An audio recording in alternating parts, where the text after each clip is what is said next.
ending song. Right. And so the thing about it is that that particular song took us into a place, into a mood, because we allowed ourselves to hear it, we allowed it to register into us, in us, and we went with the flow.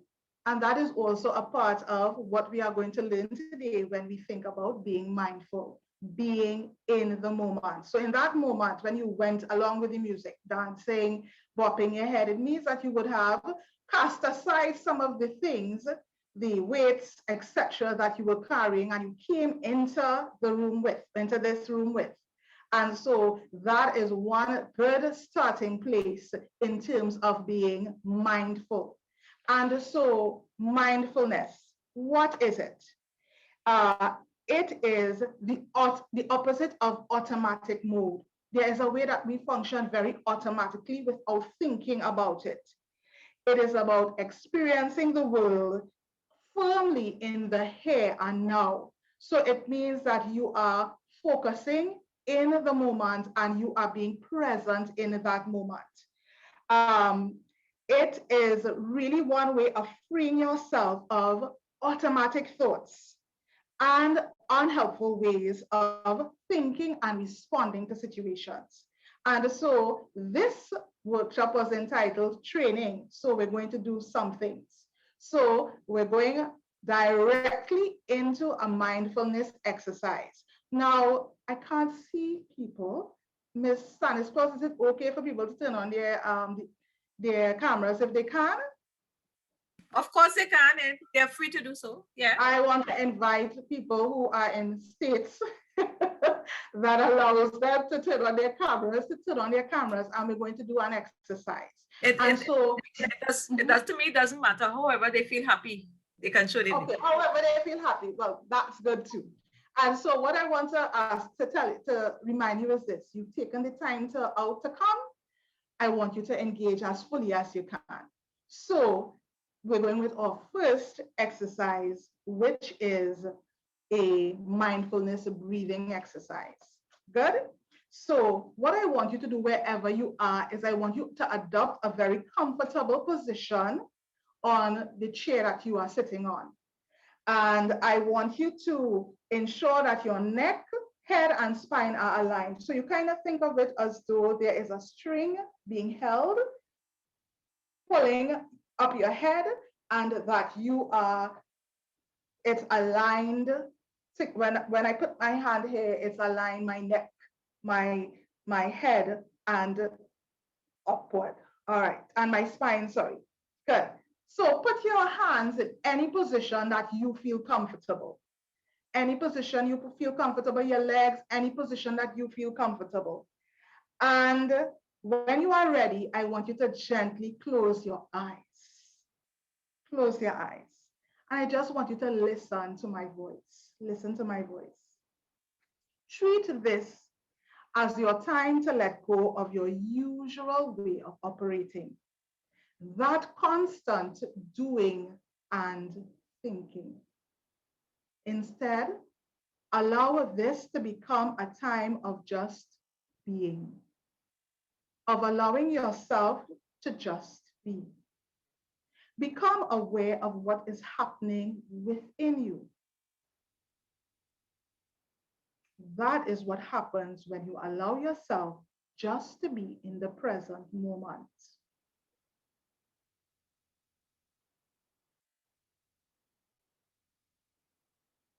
Something that is with you in this moment and every moment is your breath. Start by slowly bringing your attention to your breath and the sensations in your body as you breathe.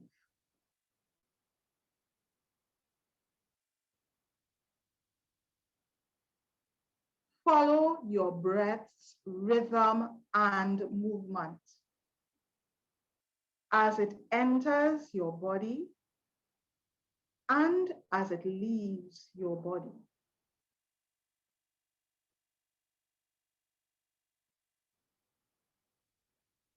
There is no need to change or control your breathing in any way. Simply You want to be aware of each breath and the sensation associated with breathing. Notice each breath as you inhale and exhale. Feel your breath as it flows into your belly.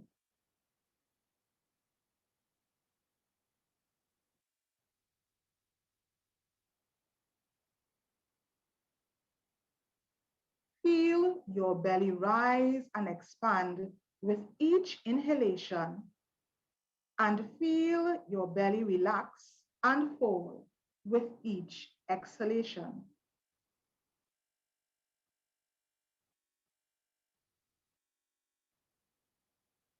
Allow yourself to be in each moment with each breath. Just be present and watch each breath you take.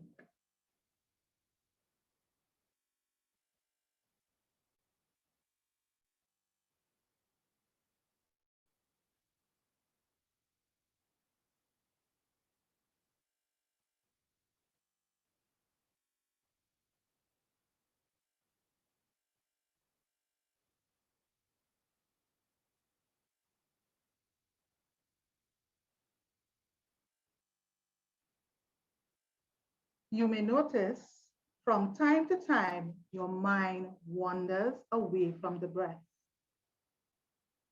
wanders off to various thoughts or memories of the past, the future, and maybe even judging what you are doing right now.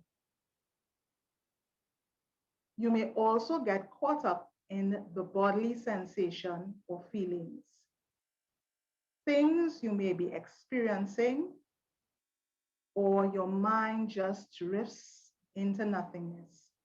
And that's okay. The truth is, that is what minds do. When you notice your mind has wandered away from the breath, congratulate yourself. Congratulate yourself for noticing. For this is the task, to notice when your mind wanders and to bring it back to the breath. Accept that your mind wanders, and it will wander. And it is your job to catch it and to bring it back. It does not matter how many times it wanders. 1 time, 10 times, 100 times. Just acknowledge that it has wandered, and without being hard on yourself, gently direct your attention back to your breath. Just watch the continuous flow of your breath.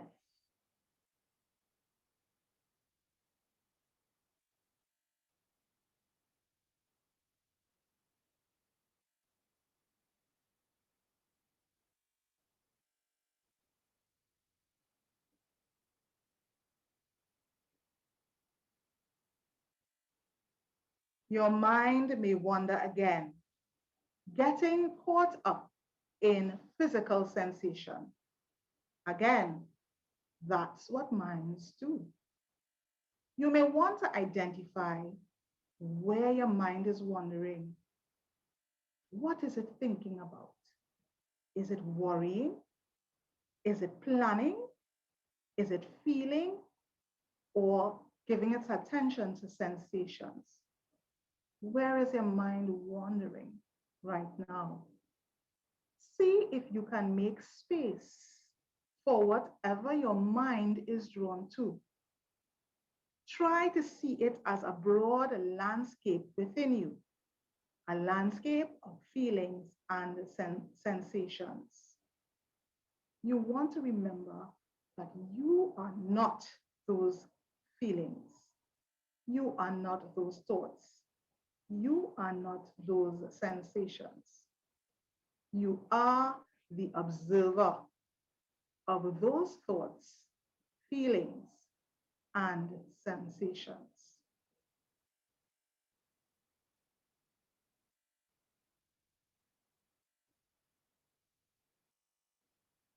See if you can treat your thoughts as just that, thoughts, feelings as feelings, sensations as just sensations, nothing more and nothing less.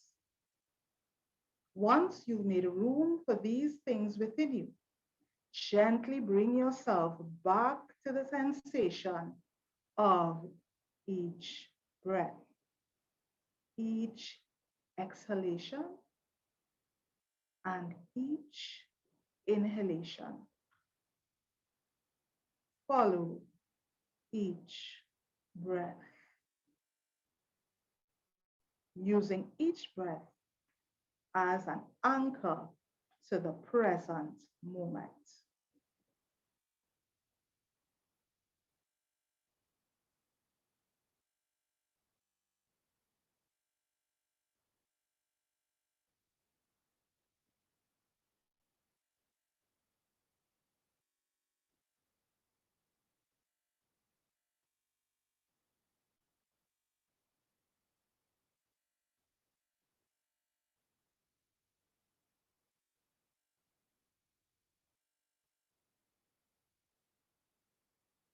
Continue to be aware of what your mind is doing, redirecting it to your breath as often as you need to. Every time you notice your mind getting caught up in something other than the breath, just acknowledge it and let it go. Go back to observing the moment to moment flow of your breath.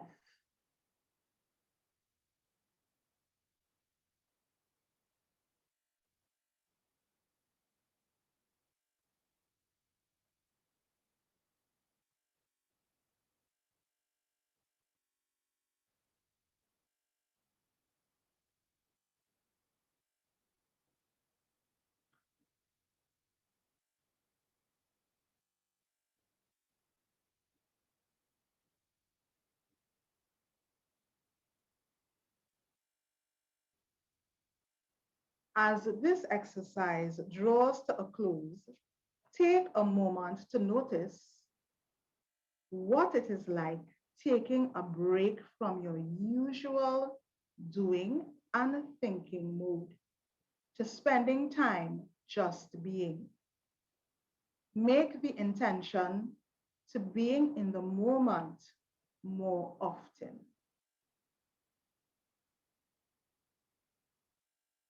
Now you can gradually wiggle your fingers and toes as you wake up your body.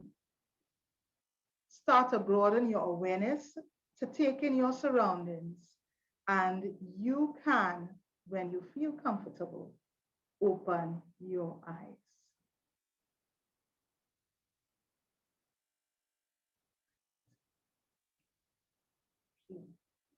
So I'd really like two people again, I'm sticking with two for now, to invite two people to share your experience while doing the exercise. What was your experience?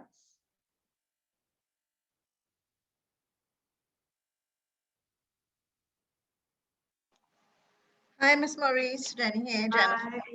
Hi, Miss Jenny. How are you? Good, thanks. That feeling was so refreshing. I came to terms with myself and the universe. It gave me a certain peace of mind, a certain reflection. As I say, I was able to come to terms with myself and the Lovely. inside world. Good, good. Thank you so much for sharing. I just want to ask, would you want to share with us the coming to terms, what that means for you? Um, well, whilst meditating, you know, as I home these days, you're so distracted and you focus on so many other things. Work, family, children. But whilst I was there meditating, um, you know, I came to terms with my mind, just me and the universe and I alone, I must say. All right, good, good. So we have there the whole element of focus. We have the element of reconciling with self and connecting with yourself in a way that you may not have connected in a while, right? There's the element of rest that is also in those, I think it takes about 10 minutes, that 10-minute exercise. Good. Could I get another person to share what they experience? Come on, colleagues. We are all here. Listen to this. This is a moment to get something in for yourself. I'm inviting you. Come in. Ines, my friend, come make a comment. Make a comment. Hi, Tamara. What Hi. happened is that, good morning, everyone. It's such a lovely rainy morning, if you accept the contradiction.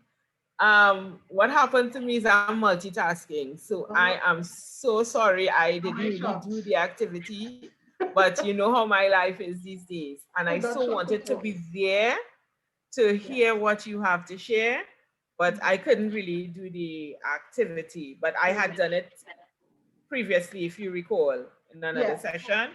And can And you I talk must, about that? yes, and I must say that it is it is an experience that is so unlike what we do. So I must first say that. So at the beginning, you're somewhat shaky, hesitant, difficult to relax and get into it because it's not what we are. At least I am not used to doing that. When we relax, it's because we are sleeping, right? We don't really have that conscious relaxation mode, reflection kind of thing. So once you pass beyond that, then it really gives you time to be aware of the essence of who you are, you know, your breath and all of that, things we don't consider. So quite wonderful. Trying at the time not to get too relaxed to fall asleep because that could also happen, right? It certainly can. All right, great. Thank you so much for sharing. And so, yes, indeed, that is really part of the purpose behind the mindful breath, the mindful body scan, etc. It is usually used in settings and it is taught to individuals who are experiencing both depression and anxiety. It is also used for people who are experiencing intense stress. And it is because it gets you into a mode of relaxation. It does get you into that place. Now, the thing about it, though, is that when we say uh, training, it means that it's something you have to practice. The benefits of mindfulness and resilience that we will get into is not in the one-off. The real benefit is from continual practice. So like setting aside a 5 minutes, a 10 minutes every day, when you get up first thing in the morning, when you are going to bed at night, set it aside and you practice your mindfulness exercises. Now, the great thing about the times we live in is that most things are available on the internet. So you get guided audio for the length of time you want your mindfulness exercise, whether it's 5 minutes or 10 minutes, and you can access those by generally typing in, or if you go on YouTube, they have the videos as well. And so that's an option for you if you want to start with the practice of mindfulness. But mindfulness is not only about breathing, but it is a sort of lifestyle that people live. And so there are many, many other ways that we can be mindful. So the first thing that we can think of is mindful waking. Mindful waking. So that means that when you get up in the morning, you wake mindfully. You awake with that breath, time taking the breath in. You're being very purposeful about getting out of the bed, very purposeful about stretching, very purposeful about brushing your teeth. So when you get to brushing your teeth, you just stay in the moment and you just listen to the process of the brushing the teeth, as well as focusing on the sensations that you are experiencing while you are brushing your teeth. Part of the lifestyle of mindfulness is mindfulness eating. So it means that you have your plate of food and you are very intentional about concentrating on that process of taking up the food, the process of chewing, the process of listening to your body even as you eat, what your emotions are in that moment, how you feel about the food that is being taken into you. All of that is mindfulness. Another mindfulness practice includes your coffee process, or how you do your tea in the morning, standing, waiting on the water to boil. You do your breathing, you listen to the sounds that might be around you, you listening to yourself, and with the same thoughts that we would have looked at earlier, listening to what thoughts are coming up within you, and then making some decision based on that in terms of where your focus may be for the day, what you have to let go, what you have to set aside, because you are in a place where you are more observant and you are more self-aware. And so the elements of mindfulness are observation. It is calling for you to be more observant about yourself and your surroundings. It is asking you to be observant about the way you sense things, the way you feel physically, the way that you feel um, in a sensual way. And I'm not meaning sexual, I mean sensual way. Um, and it is a compromise you're making, because most of the times we are operating in a thinking mode. We are not operating in a sensing mode. And so the practicing helps us to make that shift, helps us to make that shift. Good. And so the thing about it is, the way our mind operates is that it's easier for the mind to think about the thing than to experience it. And so sometimes mindfulness is also asking us to stay with thoughts, stay with experiences that may not be pleasant. But part of that process is helping you to recognize what happens to you, your body, your mind, your thoughts when those things arise, and helping you to make a conscious decision as you and whoever you may be working with go through that, on how to let that go, to let that go. So we're going to take a moment and we're going to do a little bit of mindful letting go. Mindful letting go. Good. So as you're sitting in wherever you're sitting right now, same relaxed posture we want to have. And the question is, what am I experiencing right now? What am I experiencing right now?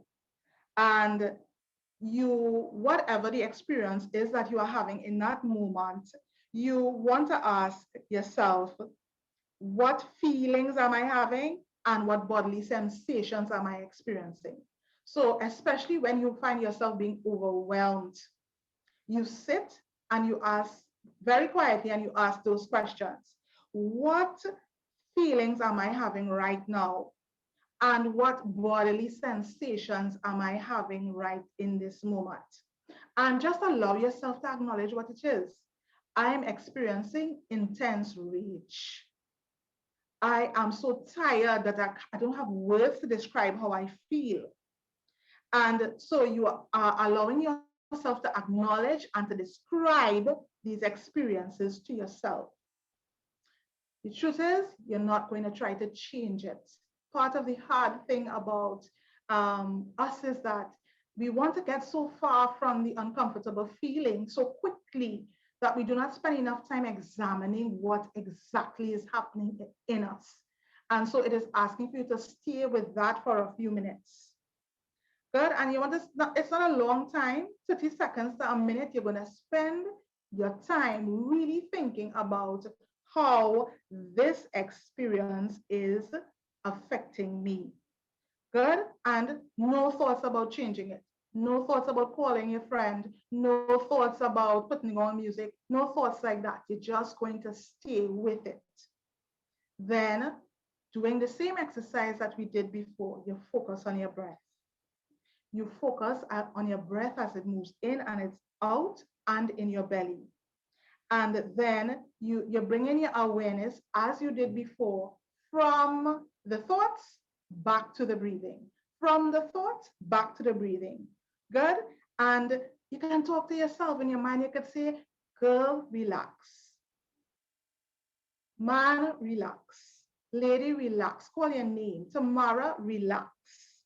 Good. And as you're saying relax, you can also say let go. Let go. Tamara, let go. Tamara, let go of the rage. Tamara, let go of the tiredness. Tamara, let go of the anger. Good. You spend about 30 minutes doing that. And then you expand your awareness to sensing your whole body breathing. Be aware of the sensations in your body. If there is any strong feelings around it, it helps to talk to yourself, and it's okay to talk to yourself out loud and say, whatever it is okay. Just let me feel it. Allow yourself to breathe with the feelings. If your mind wanders to bothersome thoughts, just acknowledge it and let it go. And focus back onto your breath. And you continue doing that for 1 minute.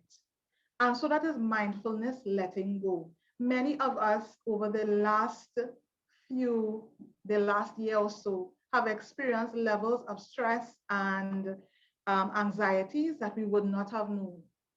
I'm being honest with you. I believe if I send out an anxiety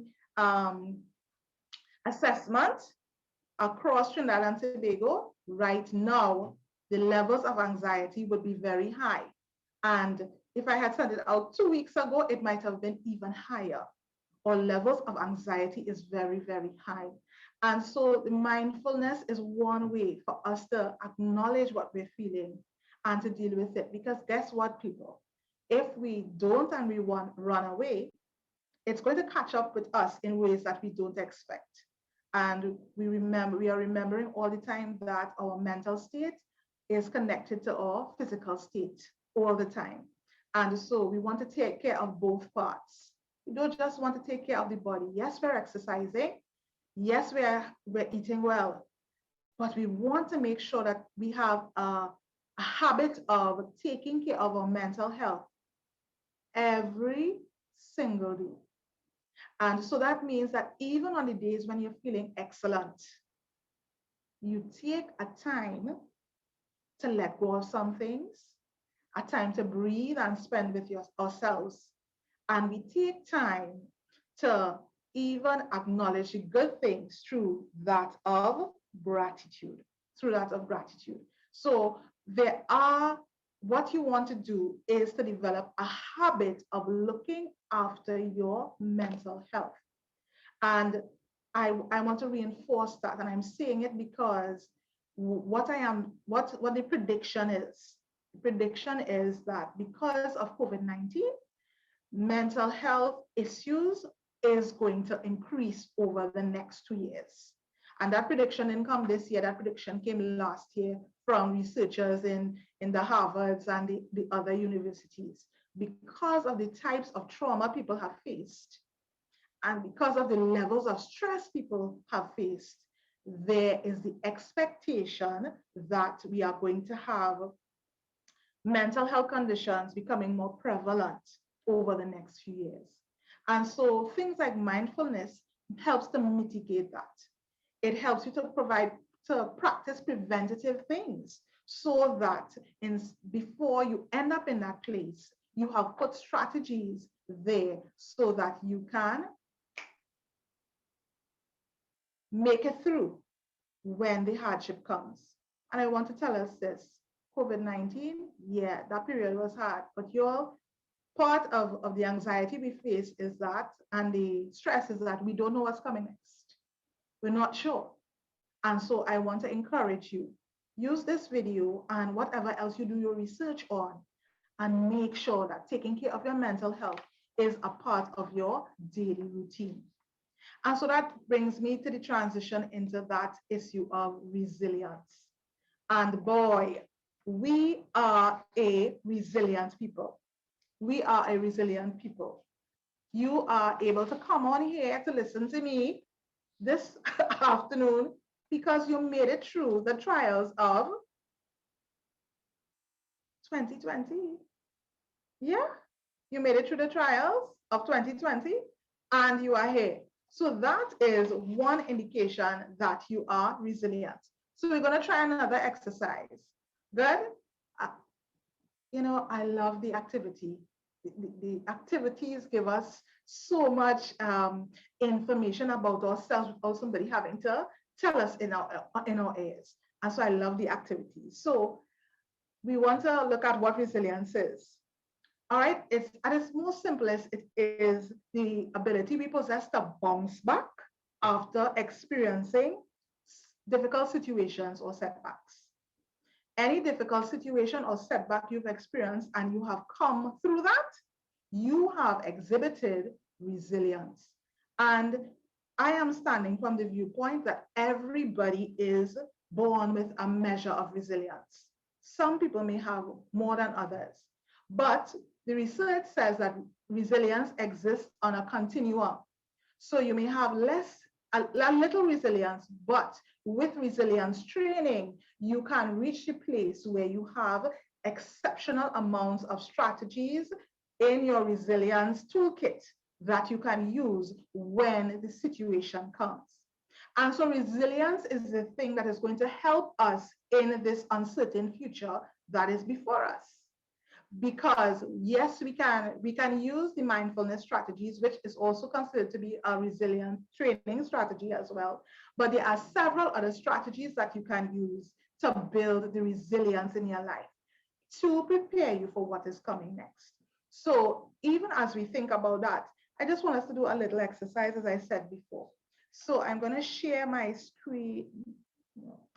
Yeah, I'm going to share my screen with you. Oh, no.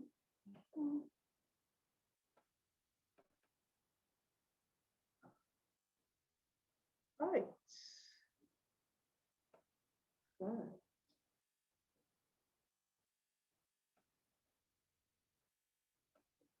Okay, good.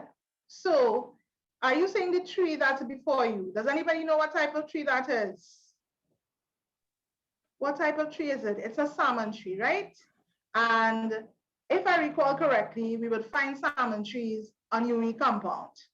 If I think of one place, I'm sure that I've seen one, it's there. And there's a place called Salmon Grove in Tobago, and you see salmon along in that compound there as well. So the salmon tree. So the salmon tree is one way that your resilience might be described. Your resilience might be like the salmon tree. So it means that that person's resilience shows up in the fact that when the obstacles or the challenges come, that person does not move. They are so firmly grounded and rooted that it seems as though nothing is happening to them. They are taking the wind, but because they are so imposing in terms of personality and strength, it seems as though they are not experiencing the challenge. But I want to warn us, yes, they are. And I want to warn you who may think that you are a salmon tree, that sometimes we get caught up in the way we appear to be strong, that we forget that we are under the pressure too. And so the salmon tree is one way that resilience can be described. Somebody who is strong, standing sturdy, they don't move. while they're taking the brunt of the beating during a particular difficult time.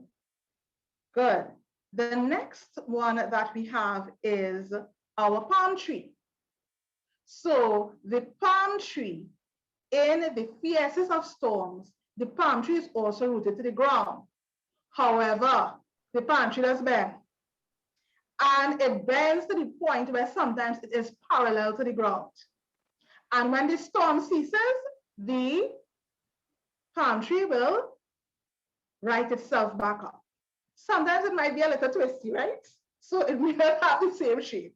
But the palm tree takes the beating. People could see under the pressure. People could know that something is happening, but you're plodding forward.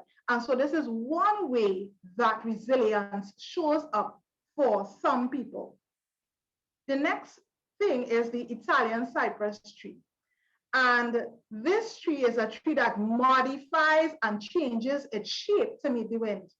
So the wind flow goes through the leaves, and it, whether it needs to swing low, so bend to the other side and then come up and then go forward, it does whatever it needs to, changes its shape in order to meet with the challenge that comes.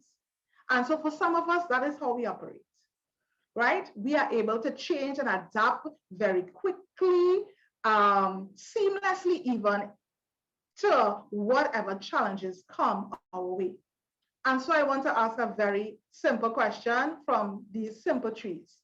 Which one of these trees best describe the way that your resilience shows up? The fact is, we use all of them all the time, but there is one that describes us better than the others. Are you the salmon tree? Most people would like to say yes. Are you the palm tree, or are you the Italian cypress? And so I am sharing a link with you, and I want you just to go in and select one out of the three. Which of those three trees best describes the way you show up, where your resilience shows up when you are under pressure? Which one?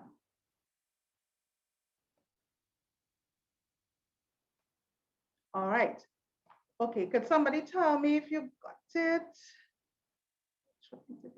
This thing. Right. Yeah, I got it. Yes, we got it. Yes. Okay.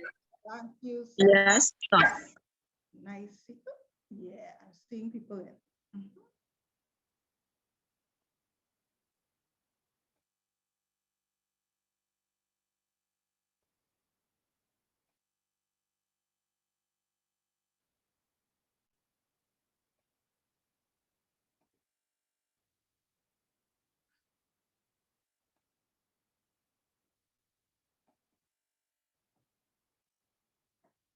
Good. All right, so I'm seeing, come on, people. There are more of you here. Let's see your votes.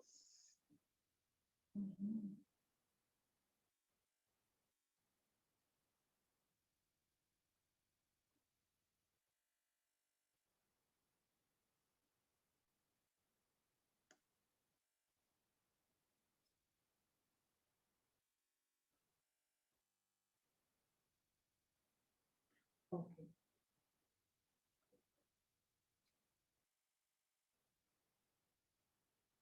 All right.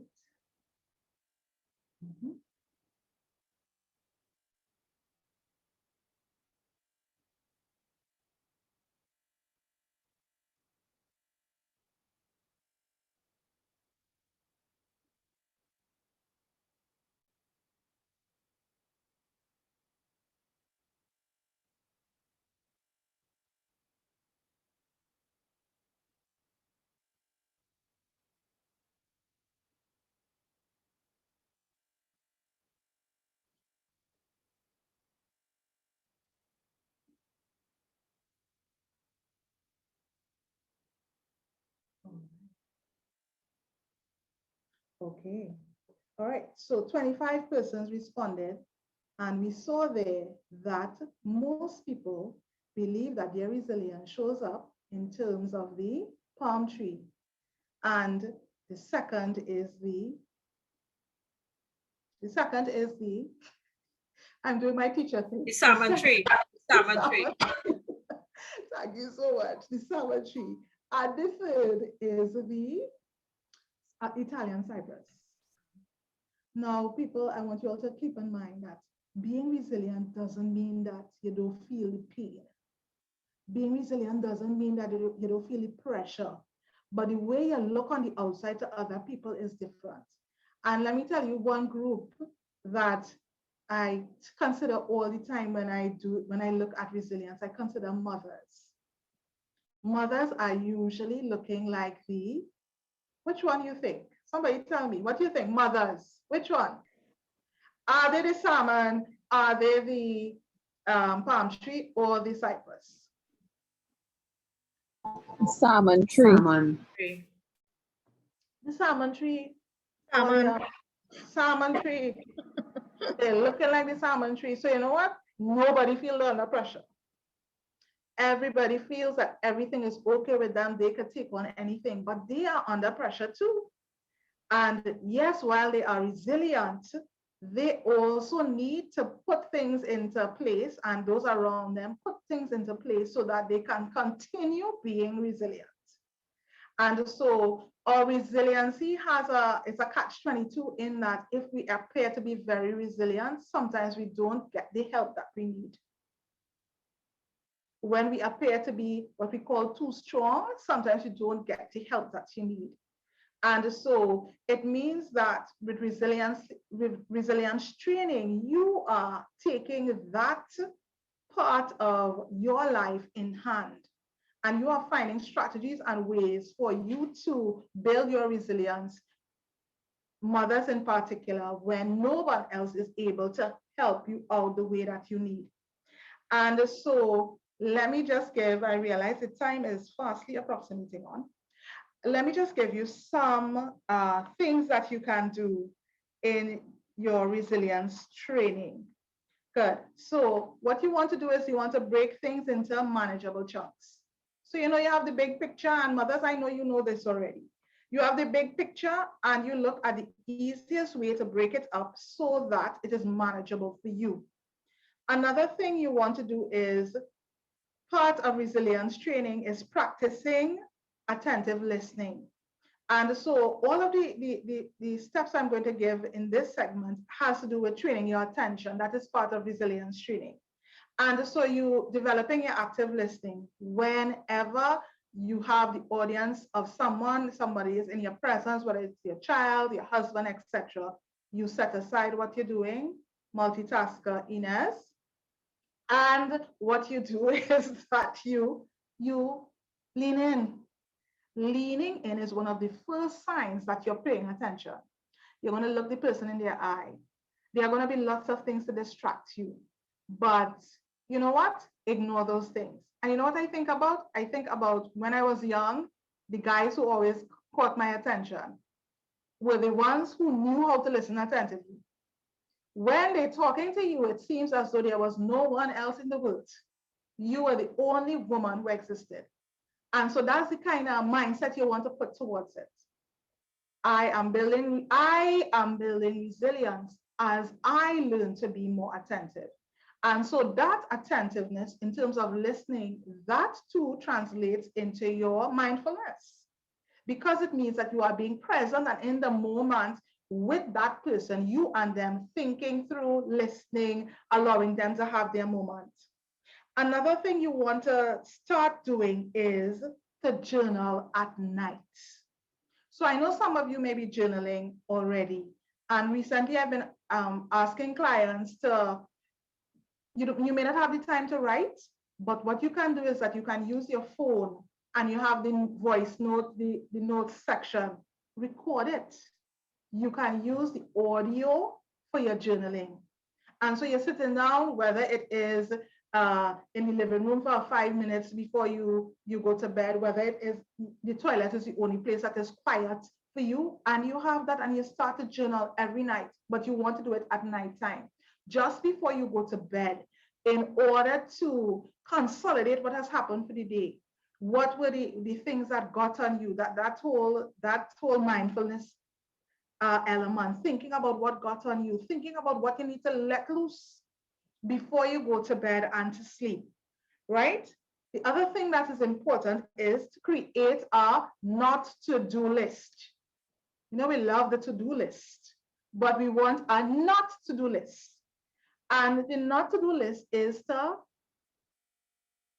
help us to take away distractions and all the things that pummel our resilience. Pummel our resilience. And what do you want to put on the not to-do list? Any weak spot you have where you can't say no to people.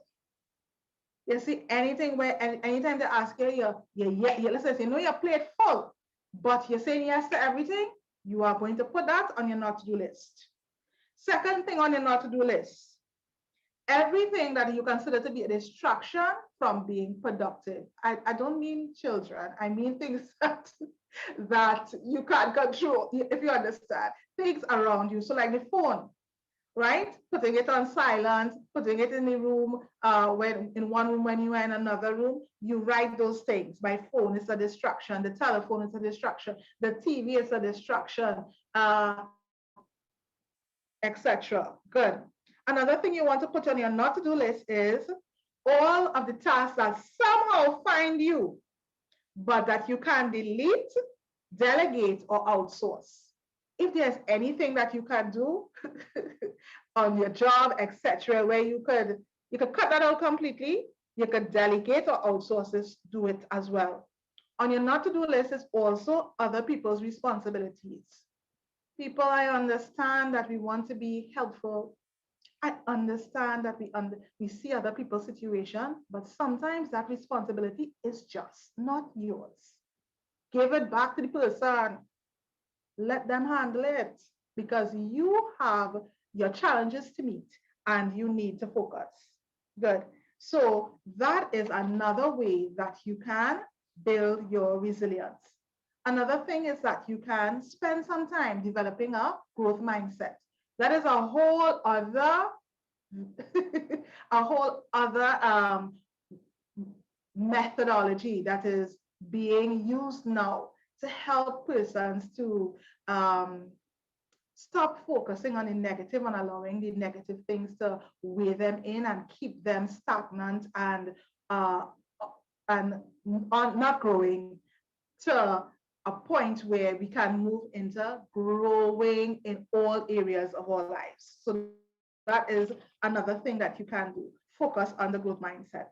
And you want to remember that concentration exercises are also very important in helping you to build resilience.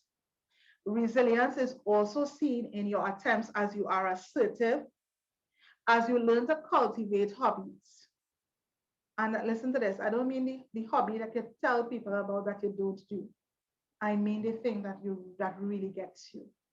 I mean going out into the bush and spending your half an hour or your 3 hours in the bush taking care of your plants, talking your plants, loving your plants. Cultivate a hobby. And each one of us, if I ask you to unmute and you are taking care of your mental health, you should be able to tell me that you have a hobby that you participate in regularly. Huh? I don't want to ask people to unmute and see, but it is a sign that you are aware and that you are building resilience in these things. Good. You need to also ensure that you find a proper balance in your life.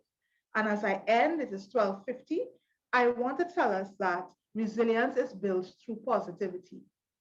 And the thing that I remember the most is a good friend had developed cancer. And the thing that got me was how positive she was through the entire experience. I mean, no matter how you ask her, she's having her low days. She's telling you she's having her low days, but she can always add something very positive to the conversation. She could always pull in a memory or experience that was enriching and enlivening for her. And that positivity brought her through to the point where right now she is in remission. And the last thing, although it seems simple and we've been seeing it all over the place, is the whole issue of gratitude. Gratitude helps us to recognize the good that is around us. It helps us to see that although we are in a dark place, and that's a reality, we may be in a dark place, that this is not all in the world, and that there is at least one positive thing that has taken place with me today. It might be as simple as getting up and brushing my teeth. I'm grateful that I was able to roll out of the bed. I was grateful that I was able to lift my toothbrush to brush my teeth. I was grateful that I was able to walk back to my bed.